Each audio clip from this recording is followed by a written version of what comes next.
Hello friends, ધોરણ 7 સામાજિક વિજ્ઞાન પાઠ બીજો દિલ્હી સલ્તનત. લાસ્ટ લેક્ચર છે. પાઠનું પહેલા નાનકડું એવું રિવિઝન કરી લઈએ અને પછી બહમનીનું રાજ્ય, આપણે વિજયનગરના સામ્રાજ્ય વિશેની વાત કરી હતી છેલ્લા લેક્ચરની અંદર. આજના લેક્ચરની અંદર આપણે બહમનીનું રાજ્ય અને દિલ્હી સલ્તનત એટલે કે સલ્તનત કાળનો અંત થાય છે અહીં. અને સલ્તનત કાળ પૂરો થયા પછી એટલે કે 13મી 1526ના સમયગાળા પછીનો જે સમયગાળો છે તે મુઘલ સામ્રાજ્યના સમયગાળા તરીકે ઓળખવામાં આવે છે. તો આ મુઘલ સામ્રાજ્યમાં કેવા પ્રકારનું શાસન હતું, કયા કયા શાસકો થઈ ગયા અને તેણે કયા કયા સ્થાપત્યોની રચના છે તે દિલ્હીમાં કરાવી મુઘલ શાસનકાળ દરમિયાન, તેના વિશેની ચર્ચા હવે પછીના પાઠની અંદર આપણે કરશું. આજનો પાઠ છે અહીં પૂરો થાય છે અને સ્વાધ્યાયના પ્રશ્નોની ચર્ચા પણ આ પાઠની અંદર આપણે કરી લઈએ.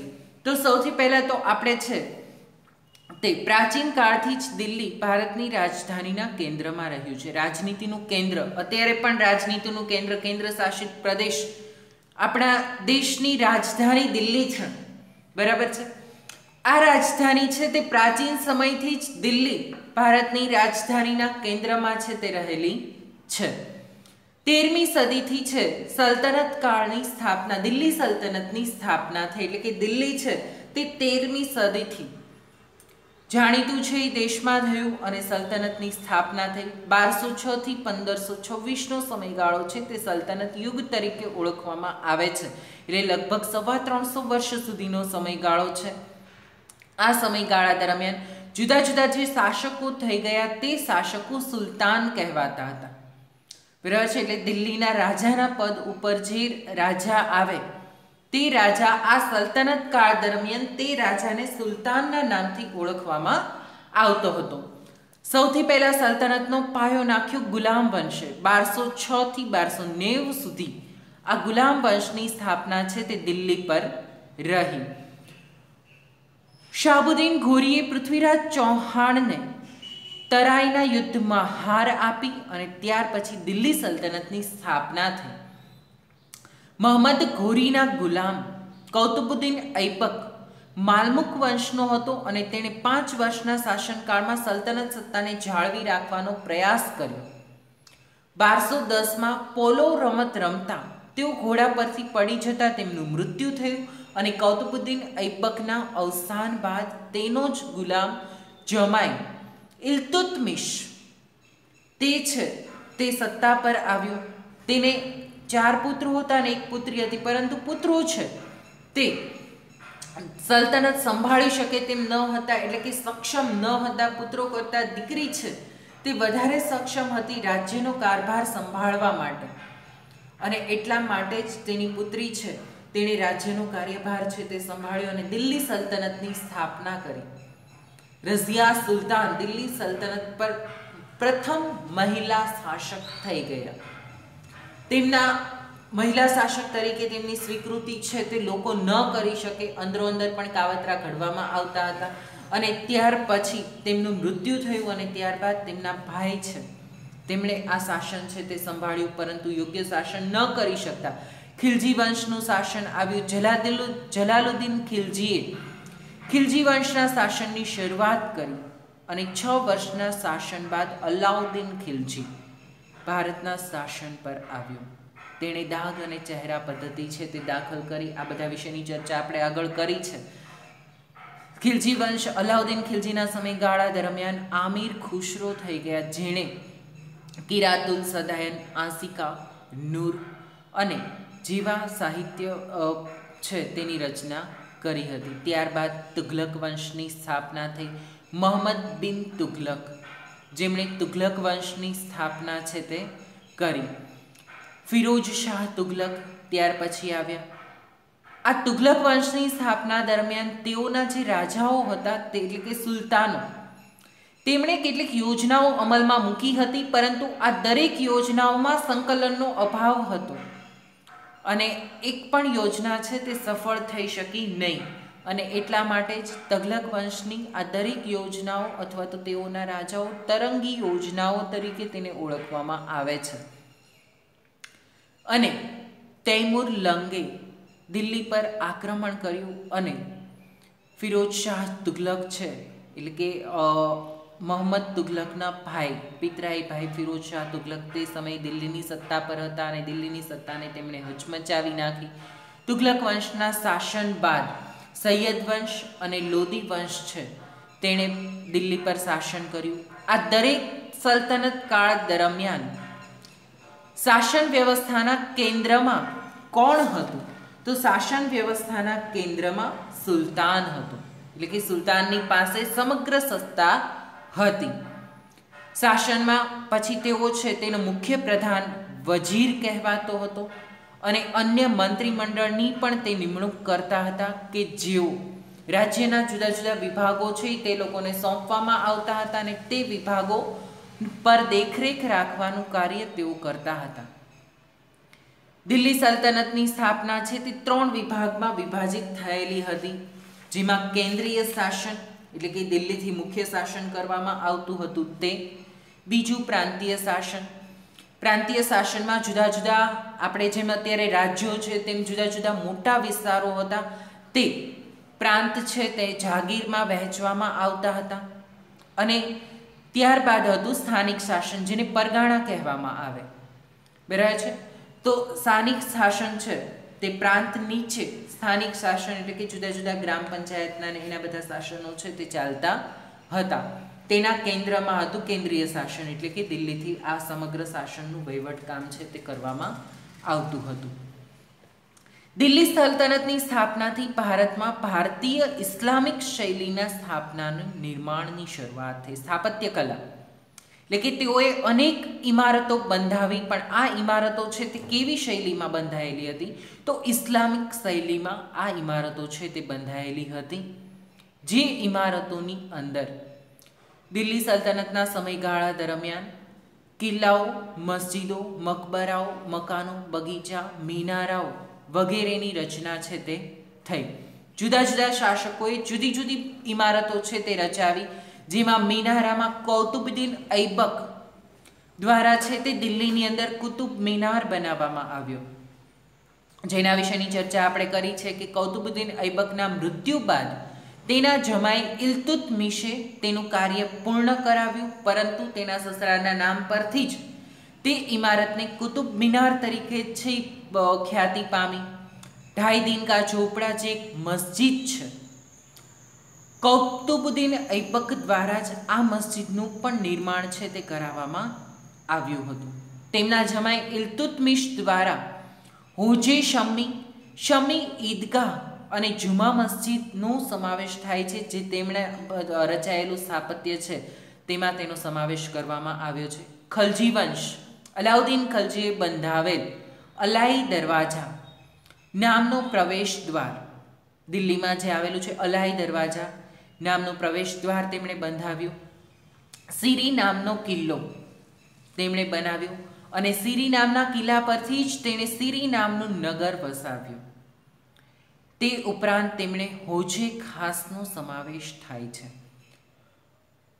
ફિરોજ શાહ તગલક વંશના હતા.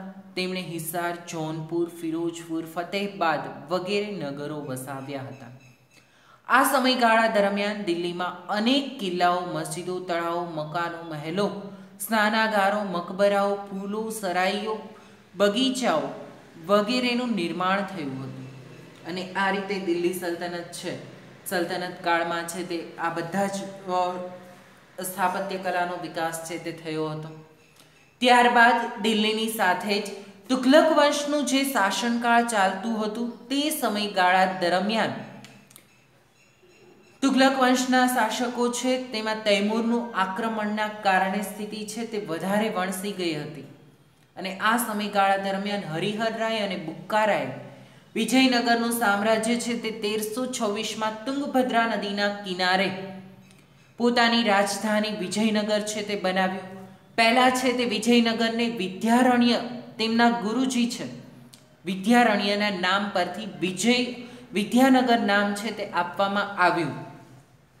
વિદ્યારણ્ય પરથી વિજયનગર નામ તેમને આપ્યું અને વિદ્યાનગર તરીકે છે તે શહેર ખ્યાતિ પામ્યું. પરંતુ હરિહર રાય અને બુક્કારાય ખૂબ જ વિજય પ્રાપ્ત કરતા વિદ્યાનગરનું સામ્રાજ્ય ખૂબ જ વધ્યું અને અનેક યુદ્ધોની અંદર તે લોકોએ વિજય પ્રાપ્ત કર્યા અને ત્યાર પછી વિદ્યાનગરમાંથી તે શહેરનું નામ વિજયનગર તરીકે છે એ પ્રખ્યાત થયું. હરિહરરાય અને બુક્કારાય પછી તુલુ વંશના શાસક થઈ ગયા કૃષ્ણદેવરાય, જે સર્વશ્રેષ્ઠ શાસક ગણવામાં આવે છે. રાજા ભુજની સાથે આંધ્રના ભુજ તરીકે કૃષ્ણદેવરાયની ગણના થાય છે. તેણે પોતાના જીવનનો મોટો ભાગ છે તે યુદ્ધમાં પસાર કર્યો, તો છતાં પણ પ્રજા કલ્યાણ માટેના તેમણે અનેક કાર્યો છે તે કર્યા હતા. બિનજરૂરી કરવેરાઓ હતા તેમણે નાબૂદ કર્યા અને પોતે છે તે પ્રજાની અંદર ખૂબ જ પ્રશંસા છે તે પ્રાપ્ત કરી હતી. લોકપ્રિય રાજા માત્ર વિજયનગર જ નહીં પરંતુ સમગ્ર ભારતમાં તેમની નામના થઈ ચૂકી હતી અને આ રીતે વિજયનગરનું સામ્રાજ્ય છે તે કૃષ્ણદેવરાયના મૃત્યુ બાદ આંતરિક સંઘર્ષ રજવાડાઓની અંદર અંદરોઅંદર રાજગાદી પ્રાપ્ત કરવા માટેના સંઘર્ષો થયા અને તે સંઘર્ષોના કારણે વિજયનગર છે તે તેમની જે સફળતાઓ પ્રાપ્ત કરી હતી તે ગુમાવી. આ સમયગાળા દરમિયાન જ કૃષ્ણદેવરાયના મૃત્યુ બાદ આક્રમણ છે તે મુસ્લિમ સંઘ દ્વારા છે તે કરવામાં આવ્યું હતું ને જેમાં વિજયનગરનો પરાજય થયો હતો. પરંતુ આ પરાજય પછી પણ 100 વર્ષ સુધી એટલે કે 1 સદી સુધી વિજયનગરે પોતાનું સામ્રાજ્ય જાળવી રાખ્યું હતું. પરંતુ ધીમે ધીમે પછી વિજયનગરનું પતન થયું. બહમનીનું રાજ્ય પણ તે સમયગાળા દરમિયાન જ ચાલતું હતું. આપણે જોઈએ બહમનીના રાજ્યની સ્થાપના કેવા પ્રકારે થઈ હતી. તો તગલક વંશના સમયમાં જ દખ્ખણ એટલે કે દક્ષિણમાં વિજયનગર પણ દક્ષિણમાં હતું ને બહમની પણ દક્ષિણમાં હતું. બહમનીમાં ઝફર ખાને ઈસવીસન 1347માં બહમની રાજ્યની સ્થાપના કરી. આ રાજ્યએ લગભગ 1.5 સદી સુધી ભારતની રાજધાની પર પ્રભાવ પાડ્યો. 1.5 સદી એટલે 150 વર્ષનો સમયગાળો. 1 સદી એટલે 100 વર્ષ, તો 1.5 સદી એટલે 150 વર્ષનો સમયગાળો રાજનીતિ પર પ્રભાવ પાડ્યો અને ઝફર ખાને અલાઉદ્દીન બહમદ શાહ નામ ધારણ કરી સ્વતંત્ર શાસન કર્યું. એણે સ્વતંત્ર રાજ્યની રાજધાની ગુલમર્ગને પોતાના રાજ્યમાં અનેક પ્રદેશો જોડ્યા. બહમની રાજ્ય મોહમ્મદ શાહ ત્રીજાનું શાસન નોંધપાત્ર છે. અહમદ શાહે ગુલમર્ગથી રાજધાની બીડર ખસેડી અને બીડરમાં અનેક ઇમારતો બંધાવી. મોહમ્મદ શાહ ત્રીજાનો વજીર મહમૂદ ગવા હતો. તેણે સક્ષમ વહીવટી તંત્રની રચના કરી અને મોહમ્મદ શાહ ત્રીજાના સમયમાં બહમની સત્તા મજબૂત બની. પરંતુ ત્યારબાદ મહમૂદ શાહ બહમની બીજાના સમયમાં રાજ્યની તમામ સત્તા તેના વજીર કાસિમ બરીદના હાથમાં ગઈ અને તેના સમયમાં જ બહમની સામ્રાજ્યનો અંત આવ્યો. સમગ્ર સામ્રાજ્ય બીજાપુર, અહમદનગર, ગોલકોંડા, બીડર અને બરાર જેવા 5 સ્વતંત્ર રાજ્યોમાં વિભક્ત થઈ ગયું. એટલે એક સામ્રાજ્ય હતું બહમનીનું, પરંતુ વજીરના હાથમાં શાસન આવતા આ સમગ્ર સામ્રાજ્ય છે તે નાના નાના 5 ટુકડામાં વિભાજિત થઈ ગયું અને દિલ્હી સલ્તનતનો અંત આવ્યો. દિલ્હી સલ્તનતના સ્થાપના ઈસવીસન 1206માં કૌતુબુદ્દીન ઐબકના દ્વારા થઈ હતી અને 320 વર્ષ પછી ઈસવીસન 1526માં ઇબ્રાહિમ લોદીના શાસનના અંત સાથે તેનો અસ્ત થયો. આ લગભગ 350 વર્ષ દરમિયાન યોગ્ય શક્તિશાળી અને કેટલીક નિર્બળ સુલતાનો પણ ગાદીએ આવ્યા. કેટલાક સુલતાનો ખૂબ જ શક્તિશાળી અને યોગ્ય શાસક હતા, પરંતુ તેની સાથે સાથે જ કેટલાક નિર્બળ સુલતાનો પણ દિલ્હીની ગાદી પર આવ્યા. દિલ્હીના મુસ્લિમ મહારાજે અનેક તડકી છાંયડી જોઈ, એટલે કે સુખ દુઃખ જોયા. ઉદય અને અસ્ત એ ન્યાયે તેનું પતન થયું. શરૂઆત પણ ખૂબ જ સારી થઈ અને તેવો જ દર્દનાક તેનો અસ્ત થયો. 320 વર્ષ દરમિયાન દિલ્હી ઉપર આ જુદી જુદી સલ્તનતોએ શાસન કર્યું, તેમાં કેટલાક રાજાઓએ અંદરોઅંદર વિગ્રહ કર્યા. અંદરોઅંદર વિગ્રહની અંદર જ તેઓએ પોતાના જ સુલતાનોને મારી નાખ્યા તેવી ઘટનાઓ પણ અહીં ઘટેલી છે. સત્તાની લાલસામાં અને અંદરોઅંદર એકતા ન હોવાને કારણે આ દિલ્હી સલ્તનતનો અંત થયો. દિલ્હી સલ્તનત પછી મુઘલ સામ્રાજ્ય છે તે દિલ્હી ઉપર સ્થપાયું, જેમાં બાબર છે તે 1526 થી 1526 દિલ્હી સલ્તનતનો અંત થયો અને બાબરે દિલ્હી ઉપર ચડાઈ કરીને મુઘલ સામ્રાજ્યની સ્થાપના કરી. જેમ કૌતુબુદ્દીન ઐબકે સલ્તનતની સ્થાપના કરી હતી તેવી જ રીતે બાબરે મુઘલ સામ્રાજ્યની સ્થાપના કરી. હવે પછીના પાઠમાં તેની ચર્ચા છે તે આપણે કરશું. આજનો લેક્ચર છે તે અહીં પૂરો થાય છે, પરંતુ તે પહેલાં જ સ્વાધ્યાયના પ્રશ્નો છે તે જોઈ લઈએ. દિલ્હી સલ્તનતના ચેહલગાન એટલે કે 4 ગાનની સ્થાપના કોણે કરી? તો ઇલ્તુત્મિશ. ઇલ્તુત્મિશ કોણ હતો મિત્રો? ગુલામ વંશનો સ્થાપક હતો, પરંતુ કૌતુબુદ્દીન ઐબકના મૃત્યુ બાદ તે ગુલામ વંશમાં કૌતુબુદ્દીન ઐબકનો જમાઈ હતો અને તેણે દિલ્હીની ગાદી ઉપર રાજ્ય કર્યું હતું અને તે સમયગાળા દરમિયાન 4 ગાન રાજ્યની સ્થાપના તેણે કરી. દિલ્હી સલ્તનતના પ્રથમ મહિલા શાસક કોણ હતા? રઝિયા સુલતાન દિલ્હી સલ્તનતના પહેલા મહિલા શાસક હતા. કૌતુબુદ્દીન ઐબકના જમાઈ ઇલ્તુત્મિશ, તેમને પુત્રો પણ હતા અને રઝિયા સુલતાન નામની દીકરી પણ હતી. પુત્રો કરતાં પુત્રી છે તે વધારે શક્તિશાળી અને રાજ્યના શાસન માટે યોગ્ય શાસક હતી અને એટલા માટે તેના હાથમાં શાસન સોંપવામાં આવેલું હતું અને તેઓ દિલ્હી સલ્તનતના પ્રથમ મહિલા શાસક થયા. દિલ્હીના કયા શાસકોની યોજના તરંગી યોજના તરીકે ઓળખવામાં આવે છે? બરાબર છે, તો મોહમ્મદ તુઘલકની યોજના છે. તુઘલક વંશની મોહમ્મદ તુઘલકની યોજના છે તે તરંગી યોજનાઓ, કારણ કે એ યોજનાઓમાં સંકલનનો અભાવ હતો એટલા માટે આ યોજનાઓ છે તે તરંગી યોજના, કારણ કે યોજનાઓ સફળ થઈ શકી ન હતી. વિજયનગર સામ્રાજ્યની સ્થાપના કોણે કરી હતી? હરિહર રાય અને બુક્કારાય છે, તેમણે વિજયનગર સામ્રાજ્યની સ્થાપના કરી હતી અને ત્યારબાદ કૃષ્ણદેવરાયે તે શાસન સંભાળ્યું હતું, પરંતુ સ્થાપક છે તે હરિહર રાય અને બુક્કારાય હતા. પ્રથમ તેને વિદ્યાનગર નામ આપ્યું હતું તેમના ગુરુના નામ પરથી. ખાલી જગ્યા છે. ઢાઈ દિનકા ઝોપડા ક્યાં શહેરમાં છે? દિલ્હી શહેરમાં છે. અને ઢાઈ દિનકા ઝોપડા શું છે? મસ્જિદ છે. દિલ્હી સલ્તનતની શાસન વ્યવસ્થાના કેન્દ્રમાં કોણ હતો? ખાલી જગ્યા હતો, એટલે કે સુલતાન હતો. સુલતાન દ્વારા જ છે તેનું શાસન ચલાવવામાં આવતું હતું. દિલ્હી સલ્તનતનો અંતિમ શાસક કોણ હતો? ઇબ્રાહિમ લોદી. લોદી વંશ છેલ્લે દિલ્હી સલ્તનતમાં શાસન પર આવ્યું અને અંતિમ શાસક ઇબ્રાહિમ લોદીના શાસન બાદ દિલ્હી સલ્તનતનો સમયગાળો પૂર્ણ થાય છે 1526માં. શ્રીનગર અલાઉદ્દીન ખિલજીએ વસાવ્યું હતું. આ નગર છે તેણે અલાઉદ્દીન ખિલજીએ શ્રીનગર છે તે વસાવ્યું હતું. તેણે સીરી દરવાજો બનાવ્યો હતો અને સીરી દરવાજા પરથી પછી તેણે શ્રીનગરની સ્થાપના કરી હતી. કુતુબ મિનાર ક્યાં આવેલો છે? કુતુબ મિનાર ક્યાં આવેલો છે? દિલ્હીની અંદર આવેલ છે. બરાબર છે. કુતુબ મિનાર છે તે કૌતુબુદ્દીન ઐબકે તે મિનારાના બાંધકામની શરૂઆત કરી હતી અને તેના જમાઈ ઇલ્તુત્મિશે આ બાંધકામ પૂર્ણ કરાવ્યું હતું. પાણીપતનું યુદ્ધ કોની વચ્ચે થયું હતું?